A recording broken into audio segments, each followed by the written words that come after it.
Bonjour. Ce matin, les marchés européens sont orientés à la baisse. Le stock 50 cède un peu plus de 0,6% après plus de 2 heures de négoce. Le marché est surtout tiré vers le bas par les financières. À Bruxelles, Dexia perd environ 3%. Le repli encore plus marqué de KBC s'explique, lui, par le détachement du coupon de 3,78 euros brut. En France, Société Générale perd quant à elle plus de 2%.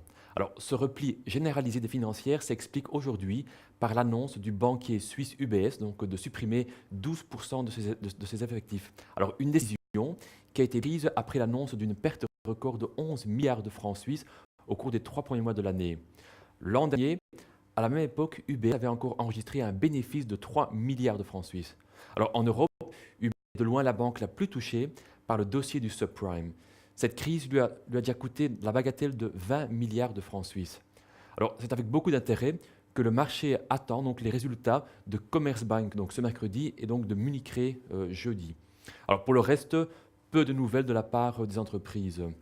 Notez enfin qu'outre-Atlantique, aucun chiffre macroéconomique américain n'est attendu. Le fait du jour aux États-Unis est sans conteste les résultats du troisième trimestre publiés par Cisco Systems ce soir après bourse. Le marché table sur un bénéfice de 0,36 $ par action. Merci pour votre écoute.